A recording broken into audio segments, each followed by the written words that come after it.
पर ये इश्यूज हो सकते हैं, लेकिन सेम कॉम्पैक्ट के अलावा आप लोग के पास और कुछ नहीं है। पोर प्राइमर आपने लाजमी लगाना है। हेलो एवरीवन, अस्सलाम वालेकुम। आई होप आप सब बिल्कुल ठीक ठाक होंगे। जैसे कि आपने काशिश मास्टर क्लास के एपिसोड्स देखे ही होंगे मेरे चैनल पे, तो मैं हमेशा एक बात कहती हूँ कि मैं आपके साथ शेयर करूंगी वो टिप्स और ट्रिक्स, सीक्रेट्स जो हमारे साथ काशिफ सर ने शेयर किए थे मेकअप के क्लास के दौरान। तो ये वो वीडियो है, वीडियो को जरूर गौर से देखिएगा। इसमें आपको बहुत ज्यादा अच्छी अच्छी टिप्स मिलेंगी और आपके मेकअप के जितने मसले हैं ना, इंशाल्लाह इस वीडियो में हो सकता है वो हल हो जाए। ये वो टिप्स हैं जो हमने पैसे भर के लिए हैं, लेकिन आप फ्री में ले लो। वीडियो को देखना एंड तक। वीडियो को मैंने कहीं से कट या क्रॉप नहीं किया, अब आपको काशिफ सर की आवाज सुनाई देगी। चैनल को जरूर सब्सक्राइब कीजिएगा और वीडियो को एंड तक देखिएगा। Bye bye. लेकिन जब हम बहुत ज्यादा उसको अगर किसी भी तरह की हम कंसीलर से कट क्रीज बना रहे होते हैं, फिर उस पे शेड्स लगा रहे होते हैं, एक तो बहुत टाइम कंज्यूमिंग है और उसके अलावा ये है कि बहुत ज़्यादा मतलब अगर कुछ भी आपका हाथ आगे पीछे हो तो फॉल्ट जो है वो ज़्यादा नज़र आ रहा होता है, क्योंकि जो ब्लेंडिंग वाले मेकअप होते हैं उसमें तो फॉल्ट छुप जाता है, लेकिन इस तरह के ऑब्वियस मेकअप जो आपको डेफिनेटली अपने सोशल मीडिया के लिए, आप लोगों को अपने ब्राइड्स के लिए, शूट्स के लिए आप लोगों को चाहिए होते हैं, तो उसमें फिर वो टाइम कंज्यूमिंग भी होता है और उसमें फिर आपको बिल्कुल परफेक्ट भी हो। तो इसके लिहाज से ये जो टेक्निक है ये बहुत सिंपल और इजी है और ये पूरा ओवरऑल होने के बाद बहुत अच्छा लग रहा होता है। और अगर हमने कुछ शिमर लगाया हुआ है तो फिर डेफिनेटली ऐसा होता है कि थोड़ी देर बाद वो जिस तरह से ज्यादा ब्लिंक होती है तो वो फिर लैशेस के पूरा जितना भी शिमर होता है वो फॉल आउट हो जाता है। तो ये बहुत ज्यादा बेस्ट चीज है। तो जो भी कट क्रीज किया था मैंने, आईबॉल एरिया किया था, उस पर बस आपने शिमर करना है और सेम यही टेक्निक आपने रखनी है। और चाहे तो आप अपने पसंद के कलर्स कर सकते हैं जितने भी आपको ड्रेस के अकॉर्डिंग। और कुछ मेरे प्रोफाइल में इस तरह के मेकअप ऑलरेडी मौजूद हैं जिसमें मैंने डबल शेड्स लगाए हुए हैं, तो वो आगे दूसरी क्लास में आप लोगों को उस तरह का मेकअप भी सिखाऊंगा। रेंज भी निकली हुई, मैंने ऐसी कोई चीज बनाई नहीं। उसमें फाउंडेशन निकले हुए 400 रुपए की फाउंडेशन। बताओ, आप ये सोच रहे हैं कि 400 रुपए की फाउंडेशन कैसे हो सकती है? मतलब आप सोचे मेरा मोस्ट जितना ही ब्रांड है वो यूरोप से आता है।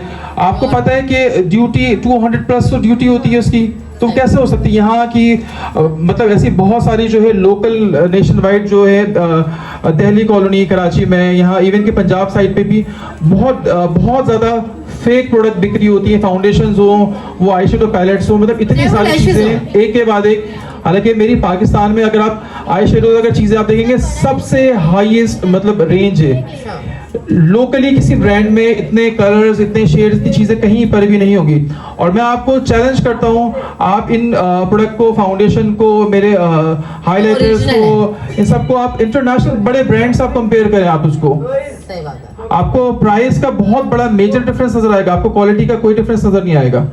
मोस्टली जो मैं बहुत ज़्यादा यूज़ कर रहा होता हूँ वो हाई ग्रेड क्वालिटी होती है, वो मेडिकली टेस्टेड होती है, वो मतलब मैं कॉन्फिडेंट होता हूँ। आप क्योंकि जितने भी इंजीनियर्स हैं, केमिकल इंजीनियर्स हैं, उन सबसे पूरी डिस्कशंस होती है, उसके बाद ही चीज़ें बन रही होती हैं, कोई भी ऐसी कोई चीज़ नहीं हो। और वो तमाम चीज़ों को वो बेसिकली इंडस्ट्रियल पिगमेंट होते हैं और ये कॉस्मेटिक पिगमेंट होता है। इंडस्ट्रियल पिगमेंट वो होते हैं जैसे शिमर्स वगैरह के होते हैं जो नाखूनों पे लगते हैं, वो इंडस्ट्रियल पिगमेंट होते हैं। वो चीज़ वो आपको सस्ते मिलेंगे वो कलर्स, हालांकि कलर्स बड़े खूबसूरत होंगे, लेकिन वो आपके लिए बिल्कुल भी सेंसिटिव होता है क्योंकि हम आई एरिया पे लगा रहे होते हैं। तो कभी भी ये मतलब कोई भी अच्छी कंपनीज होगी वो कभी भी इस चीज़ की परमिशन नहीं देगी कि आप इंडस्ट्रियल कलर्स को आप जो है मेकअप के लिए आप यूज़ करें।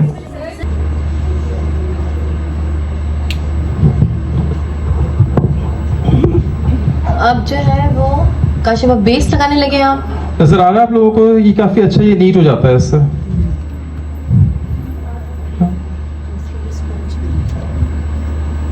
देखिए अब ये है वो काशिफ जो है ना, नीचे जो आईज का है वो बेस लगा रहे हैं, उसको आई गेस अच्छा सा डिफाइन करने के लिए।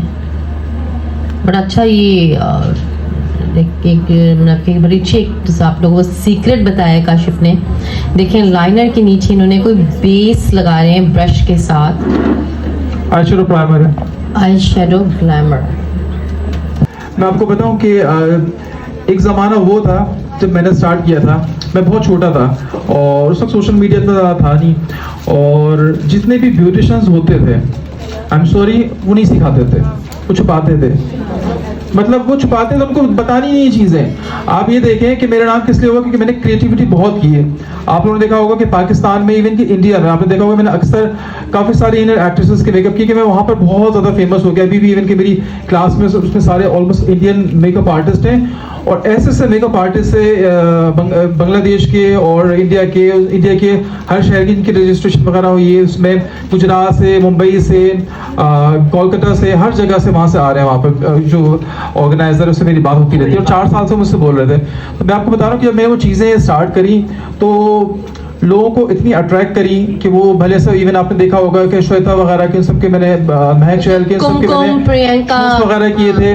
तो वो नई नई स्टाइलिंग चीज़ें करी, और वो चीज़ें मैंने अपने स्टूडेंट्स को, मैं क्लास उस वक्त तो मैं खैर कराची में ज़्यादा सिखाता था, तो जितने भी मेरे स्टूडेंट्स होते थे तो वो सक्सेसफुल हो जाते थे। मेरा काम लेकिन कम नहीं हुआ, मेरा काम बहुत बढ़ता ही चला गया। आप सोचें कितने स्टूडेंट्स सिर्फ नेशन वाइड नहीं, इंटरनेशनली बहुत है। यूके, यूएसए, मिडिल ईस्ट से सब जगह से लोग आते हैं, स्पेशली क्लास लेकर जाते हैं, और बिजनेस अच्छा चल रहा है उनका। आप देखें मेरे पास अल्हम्दुलिल्लाह मेरे पास इतना काम होता है कि मैं कर नहीं पाता, इतने अपॉइंटमेंट्स होते हैं कि मैं नहीं कर पाता। तो इतने मैंने स्टूडेंट्स को सिखा दिया, इवन के मेरे अपने एरिया पे होते हैं। तो बात सिर्फ ये है कि मेरा एक बहुत बड़ा मतलब कराची में तो बहुत बड़ा मेरा सेटअप है, इससे भी 6 गुना ज़्यादा बड़ा होगा। लेकिन मैं आपको बताऊं, एक मैं आपको बात बता दूं कि थोड़ी दूर आगे जाता हूँ, वो एक मेरी स्टूडेंट ही है, उसकी छोटी सी दुकान टाइप का उसने बनाया हुआ है। लेकिन आप देखें अल्लाह ताला उसको भी रिस्क दे रहा है, जरूरी थोड़ी कि वो मेरे पास है, लेकिन डेफिनेटली हर किसी के क्लाइंट बन जाते हैं। लेकिन आपको जो है ना डेडिकेशन होनी चाहिए, पैशन होना चाहिए काम के लिए, और रिस्क कभी भी खत्म नहीं होता। आप ये सोच रहे कि मैंने इसको टेक्निक दे दी, मैंने सबसे ज़्यादा रिवील की है। आप देखें कि कितने, आप लोग भी देखते होंगे कि मेरी टेक्निक कितने सैलून्स वाले यूज़ कर रहे होते हैं। मतलब आप इवन के सोशल मीडिया देख के मुझे पता होता है कि सेम उसी तरह से ही काम करना। और दूसरा ये कि मैंने बहुत सपोर्ट किया उन सबको। तो इसी तरह से आप ये जो चीज़ें इंशाल्लाह आप सीख रही हैं, सीख कर जाएंगी, इससे भी आपको बहुत बेनिफिट होगा। सर वो कहते हैं ना कि किसी के साथ नेक बंदा शामिल हो जाए, बिल्कुल ऐसे ही है, अल्लाह ताला बहुत दे देता है। बिल्कुल ऐसे ही है। Blessings है। की निशानी होती है कि वो उसके साथ है, और अल्लाह ने उसके रिज़्क़ का दरवाजा दूसरे का खोला। बिल्कुल ऐसे ही। तो मैंने आना था, यकीन करें सर, मैंने 4 ब्राइडलें एक दिन में बनाई, 3 ब्राइडलें एक दिन में, और पार्टी मेकअप में, और अल्लाह ने मुझे सारी क्लास के लिए पैसे, होटल का खर्चा सब चला दिया। ये सारा निकल जाएगा आपका, कई गुना इंशाल्लाह आप कमाएंगे सर। अभी लाई करती हूँ, सर मेन मसला है हमारे गाँव का हाँ कि उधर जो औरतें होती हैं उनकी स्किन बहुत ब्लैक होती है। हाँ। तो जो भी फाउंडेशन लगाए ना वो हट जाता है वहीं से, और उनकी नीचे से ब्लैक स्किन। अच्छा आपको बताऊं, अगर मतलब विलेज वगैरह के एरिया वहाँ पर ये होता है कि पिगमेंटेशन होती है, तो आपको हाई कवरेज करनी पड़ती है। ये हाई कवरेज फाउंडेशन में आपको तो बहुत बेस्ट है, लेकिन आपने करना ये है कि अगर बहुत ज़्यादा आपको लगता है कि ऑयली स्किन भी है, तो उस पर आप ये करा करें कि डेफिनेटली लाजमी आपने ये करना है कि जब आपने मेकअप करना है ब्राइड का, तो उसी वक्त आप उसका ना सोप से फेस वॉश करवाएं आप उसका, और फौरन से आप जो है ना बेस, मतलब आप उसका मेकअप फौरन शुरू कर दें। उसको मतलब ऑयल प्रोड्यूस होने ही नहीं दें बिल्कुल भी, जो नेचुरली आ रहा होता है ऐसी स्किन पे लाजमी आता है। आप उसको सोप से फेस वॉश करके अच्छी तरीके से, क्योंकि स्किन पे बिल्कुल भी ऑयल नहीं होना चाहिए। उसके बाद आपने किया, जब आपने किया होगा तो आपको कवरेज की वजह से आपको थोड़ा सा हो सकता है कि वो आपको ड्राई लग रहा हो, लेकिन जैसे ही ऑयल ऑब्वियसली प्रोड्यूस होगा तो नेचुरली एक ग्लो भी आ जाता है, लेकिन कवरेज आपकी अच्छी होगी। लेकिन फिर भी स्टिल आपने ये करना है कि कन्विंस करना है कि बहुत टू मच अगर ऑयल आ रहा है, प्रोड्यूस हो रहा है, फिर भी इसके बाद भी वेन्यू पे आ रहा होगा, सब सही रहेगा। काफ़ी ये टेक्निक बहुत अच्छी है। लेकिन इसके बाद भी अगर आपको लगता है इस तरह का कोई इशू हो, तो लाजमी इनको बोलें कि ब्राइड्स को कोई कॉम्पैक्ट हो तो उससे सब डैप करें उससे, तो फाउंडेशन कहीं पर भी नहीं जानी, वो सही रहेगी। और क्योंकि ये वो एक मतलब ऑथेंटिक बात है, एक ऑथेंटिसिटी है। एज अ मेकअप आर्टिस्ट, क्योंकि मैंने ड्रामों में भी, फिल्मों में भी, हर जगह पर मैंने काम किया है, तो आप देखें वहाँ पर जितनी भी एक्ट्रेस होंगे, हालांकि फ्लॉलेस स्किन होगी, लेकिन मेकअप आर्टिस्ट को होता है वहाँ पर टचअप के लिए लाजमी होता है। सबसे ज़्यादा आखिर में मेकअप ऑयल एब्जॉर्ब करना है, फाउंडेशन आपकी बिल्कुल सही रहेगी। जो खड्डे खड्डे से बने होते हैं, बेस ऐसे वो भरी नहीं जाती, वो फिर भी वो खड्डे खड्डे से अगर आप, मैं आपको तो जो आपको लगता है बहुत स्कार्स वाली स्किन है, तो उस पर आपने कवरेज तो अच्छी तरीके से आपने करनी है, लेकिन आपने उसको ना हाईलाइट ज़्यादा नहीं करना, आपने हाईलाइटर ज़्यादा नहीं लगाया उस पर जो भी आप ब्लश ऑन करें उसमें जो हल्का सा है ग्लो, बस वो कर लें आपने। जितना ज़्यादा आप हाईलाइट करेंगी उतने ज़्यादा आपके, अगर इवन के एक्नी वाली स्किन भी, तो आप उसमें टू मच हाईलाइटर नहीं करें बिल्कुल भी, वो और ऑब्वियस करेगा, क्योंकि एक 3D पिगमेंट आ गया ना पूरा, उसको दुनिया की कोई सी भी चीज़ कवर नहीं कर सकती है उसको। अगर आपको लग रहा है कि उसको हम बहुत ज़्यादा बिल्डेबल करेंगे तो वो नहीं हो सकता। हम इजीली क्या कर सकते हैं, हम पिगमेंटेशन है, डिस्कलरेशन है, वो तमाम चीज़ तो मेकअप से हम डेफिनेटली कर सकते हैं। हम स्कार्स को भी काफ़ी हद तक हम हाइड कर सकते हैं, लेकिन अगर बहुत मोटा सा एक्ने है तो वो डिस्टर्ब करेगा।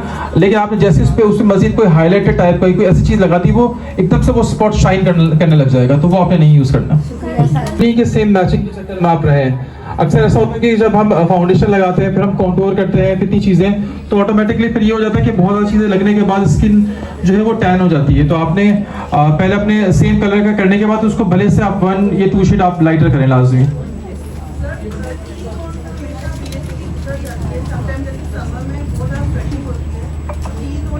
जो लगाए लिक्विड होती है, तो इससे ना आपकी लाफ लाइंस बहुत प्रोमिनेंट होने लग जाती हैं। लिक्विड फाउंडेशन है ना, और सारी रिंकल्स भी आ जाते हैं, तो उसका कोई सोल्यूशन बताएं। और रिंकल्स को नहीं, ऐसा तो नहीं होता बिल्कुल भी।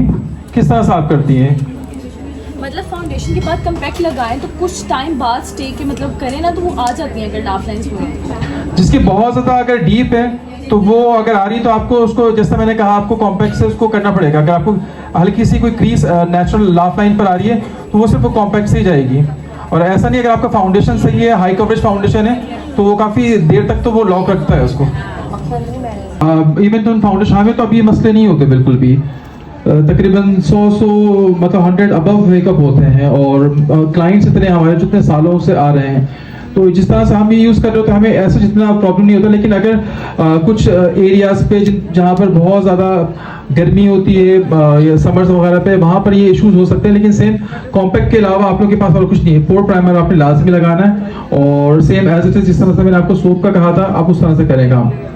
साबुन सोप से, नॉर्मल किसी भी सोप से आप मुंह धो लें। तो बहुत टू मच ऑयल का जिनको प्रॉब्लम होता है उनके लिए लिक्विड फेस वॉश ना करें। अच्छा बोले, मेरे फेस पे पैचेस है, मोस्टली लड़कियों की वो पैचेस जिसे छाइयाँ सी बोलते हैं, वो पड़े होते हैं। हम बेस ये वाली लगाते हैं, वो फिर भी क्रैक हो जाती है 2 घंटे के इस तरह से लगाती नहीं होंगी आप ना, क्या उसका मेथड बता दें बस। पिगमेंटेशन है करे हैवी, जी सर। किस तरह से आप करती हैं आप? सर हम जैसे अभी आपने लगाया, प्राइमर यूज नहीं करते, बस उसको अप्लाई कर देते हैं अच्छी तरह से, अंदर ऑब्जर्व करके कॉम्पैक्ट पाउडर लगा के लूज पाउडर लगा देते हैं। तो वो 2 घंटे के बाद ना वो छाइयों से बेस हट रही होती है, छोटी छोटी। नहीं कुछ नहीं, तो बहुत ज्यादा आप लगा देती हैं, आप टू मच लगा देती हैं। इतनी जरूरत थोड़ी लगाने की, लाइट सी लगा। इतनी अच्छी इसकी कवरेज है, आप टू मच लगाएंगी वो डेफिनेटली वो जरूरत ही नहीं है बिल्कुल भी आपको नहीं लगाया। लेस इज मोर, आपको जरूरत ही नहीं, क्योंकि इसकी कवरेज बहुत अच्छी है। मतलब आप देखें, मैंने काफ़ी सारी ऐसी वीडियोस बनाई हुई हैं जिसमें मैं मतलब मार्कर लगाया हुआ उसके बाद लगा दिया है मैंने उस तरह से। तो मार्कर तो ब्लैक होता है, डार्क होता है, तो पिगमेंटेशन इस तरह की थोड़ी होती है। आपने स्किन से या इसका आपको इशू है तो आप जो है स्किन से थोड़ी सी डार्कर आप लगाएं, और बाद में उसके ऊपर एक लाइट सा आप शेड लगा लें, तो उससे भी कवरेज हो जाएगी। लेकिन आप एकदम से भर भर के बहुत ज़्यादा लगाएं कि आपको नज़र तो आ रहा होगा कि आपकी जो है पिगमेंटेशन चाहिए जो भी है वो कवर हो गई, लेकिन उसके बाद ये होगा कि वो फिर बहुत ज़्यादा टू मच ड्राई हो जाएगा। फिर उसके बाद आप भर भर के आप कॉम्पैक्ट लगा रही होगी, तो उसमें से डेफिनेटली होगा ये। तो थोड़ी सी हैवी कवरेज करनी है तो आप कॉम्पैक्ट कर लें, और अगर आपको बिल्कुल आपको लगता है कि बिल्कुल आपको शेयर बेस करनी है, आपको ड्यूई फिनिश देनी है, और बिल्कुल नॉर्मली अगर स्किन अच्छी है तो आप उसमें बनाना पाउडर लगा लें आप। अदरवाइज प्रॉपर ब्राइडल इवेंट है, सारी चीज़ें अगर पूरी चीज़ें आप कर रही हैं, आप बना रही हैं, तो आपको फिर कॉम्पैक्ट ही सूट करेगा। आप देखें मैंने उसको ओवरऑल कॉम्पैक्ट किया है। वजह ये है कि ओवरऑल जो है फोटोशूट्स होने ब्राइड स्टेज पर होती है, तो किसी भी मोबाइल से या कैमरे से प्रॉपर इन्हेंस होंगे। आप देखिए जितनी भी एक्ट्रेसेस होती हैं, इवन के बड़ी कितनी भी एक्ट्रेस होती हैं, हॉलीवुड की होंगी या बॉलीवुड की होंगी, फिल्मों में आप देखिए इतने जूम कैमरे होते हैं, उसमें उतनी बेस इतनी नहीं लगाई होती है। लेकिन जब उनकी परफॉर्मेंस होती है, कोई भी आप अवार्ड शोज देख लें, आप फिल्म फेयर टाइप के होंगे, आप देखिए वो प्रॉपर वो मेकअप में होंगे, खूब बेस होंगे, उनकी आई मेकअप भी ज्यादा होगा। वो क्यों होगा? वो वजह ये कि दूर है और फीचर्स प्रॉपर हमें एनहांस करने हैं, उसके लिए हमें एक फाउंडेशन तो चाहिए, हमें बेस तो चाहिए लाजमी। तो सेम एज इट इज जो है ब्राइड्स का भी यही है, सेम यही इशू। रीजन क्या है कि ऑलमोस्ट जो है 10-11 साल हो चुके हैं। मैं सिर्फ क्योंकि मेकअप आर्टिस्ट नहीं हूँ कि मैंने सिर्फ मेकअप, मैंने पूरी फोटोग्राफी वीडियोग्राफी, मेरी ये पूरी टीम है जो इवेंट्स वगैरह पर जाती है। हम तो अपने सैलून पे देखते हैं ना ब्राइट, हाँ सही लग रही है तो होना शुरू हो जाती है। एक तो हमें अगर कोई डिस्कलरेशन है उसको कवर करना है, लेकिन अगर रिंकल्स, तो रिंकल्स वाली स्किन पे आपने बहुत टू मच हैवी फाउंडेशन नहीं करनी, इसका खास ख्याल रखना है आपने। और कुछ एरियाज जो हैं उधर आपने ऐसे शेड्स रखने हैं आपने, मतलब कि आपकी हैवी कवरेज ना करें आप उस जगह पर, करेंगे लाजमी। फिर उसके बाद हम जो है अगर कॉम्पैक्ट लगा रहे हैं वो और उसको ऑब्वियस कर देता है रिंकल्स को, क्योंकि ड्राई लुक हो जाता है बिल्कुल। तो उसके लिए लाजमी आप ये करें कि इस तरह की स्किन को हाइड्रेट करें सबसे पहले, और उसको जो है ब्यूटी ऑयल इस तरह की प्रोडक्ट वगैरह करें कि मॉइस्चर हो, और उसके बाद इस तरह से आप फाउंडेशन की स्किन के अकॉर्डिंग करें। और कुछ एरियाज हैं जिन पे बहुत ज़्यादा, जैसे आई एरिया है तो यहाँ पर आप नहीं करें, कोशिश करें कि आई मेकअप आप बड़ा इन्हांस करके करें आप ना, कि अट्रैक्शन पूरी आई मेकअप पर जाए। अगर आपने बहुत ही लाइट आई मेकअप किया हुआ होगा तो डेफिनेटली वो जितने भी रिंकल्स वो नजर आ रहे होंगे। तो आप कोशिश करें कि आंखों को प्रॉपर इन्हांस करें, आप फोकस पूरा आंखों पर करें कि लैशेस आप लगा रही हैं, आप बॉटम लैशेस लगाएं, आप वाटर लाइन पर आप जो है वाइट शेड या लाइटर कलर लगाएं, आप काजल नहीं लगाएं, या काजल लगा रही तो फिर प्रॉपर स्मोकी पूरी आंख बनाएं आप उसकी। और हमने लाइट किया हुआ क्योंकि हम जैसे लैबनीज जो भी यहाँ पर अगर मेकअप आर्टिस्ट है और वो हेयर का काम नहीं करता, तो मैं उसको डेफिनेटली ये कहना चाहूँगा कि वो कलर टेक्नीशियन भी लाजमी बने। मेकअप क्योंकि ब्राइड हो वो एक दफ़ा करवाती है, दोबारा तो ब्राइड ऑब्वियसली नहीं बनती। कलर्स के क्लाइंट्स ऐसे होते हैं, अगर आपको अच्छा कलर करना आता है आपका सैलून 12 महीने बहुत अच्छा चलेगा। आपको आपके क्लाइंट को कलर समझ में आ गया तो पूरी पूरी फैमिलीज आती हैं और वो अटैच हो जाते हैं, मतलब इतना स्ट्रॉन्ग आपका क्लाइंटल बन जाता है। और आप लोगों को मैं ये बता दूं कि मैंने अपना स्टार्ट किया था करियर, तो मैं सबसे ज़्यादा फेमस था अपने हेयर कलर की वजह से, जो कलर्स करता था बेसिकली फेमस उस वजह से था। अभी भी मेरे सैलून में अगर आप कभी भी आप चक्कर लगाएंगे तो वहाँ पर बहुत बड़ा मेरा हेयर सेक्शन है कलर का, वो बिजी होता है, वहाँ पर क्लाइंट बहुत ज़्यादा होते हैं। तो आप जो है मेकअप आर्टिस्ट आप हो, लेकिन आप लाजमी जो है कलर की टेक्निक्स, जिस तरह से अक्सर जो यहाँ के हमारे जो हेयर कलर्स होते हैं उन पे कलर करना समटाइम्स डार्क हेयर्स पे मुश्किल होता है, तो ये वो समझ लें वो जादू वाले कलर्स हैं जिनसे कलर्स बहुत इजीली और बहुत अच्छा आ जाता है और बहुत ज़्यादा आपको एफर्ट्स करनी नहीं पड़ती। अच्छा, अभी जो है वर्जन बाल हैं और कोई कलर्स पे अपना मेकअप आर्टिस्ट है तो एक हज़ार बातें हैं सबकी। आपके लिए इम्पोर्टेंट सिर्फ आपका क्लाइंट है, जो आपके क्लाइंट को पसंद है आप सिर्फ वो चीज़ देखें। आप मुझे एक बात बता दें, आप अपने क्लाइंट को सेटिस्फाई नहीं करते तो वो आपकी फिलॉसफी से सेटिस्फाई होगा, किसी और सैलून में जाएगा। बहुत सारे वेस्टर्न सैलून्स हैं उसमें थोड़ी किसी भी चीज़ की कमी है। अब मेरे पास हर कास्ट की ब्राइड्स आती हैं, मेमन हो, पठान हो, हर तरह की, तो हर किसी की पसंद जो है मुख्तलिफ होती है, किसी की सेम नहीं होती। मेरा अपना एक सिग्नेचर स्टाइल है, एक सॉफ्ट मेकअप करता हूँ, एक ग्लैमरस मेकअप करता हूँ, दोनों चीज़ मैंने दिखाई गई, लोगों को पसंद आती है। कुछ लोगों को मैट मेकअप पसंद होता है, ऐसा आप लोगों के साथ भी होता होगा। कुछ लोग बोलते हैं, कुछ लोग बोलते हैं कि शिमर चाहिए, कुछ लोगों को बिल्कुल शिमर मेकअप चाहिए होता है।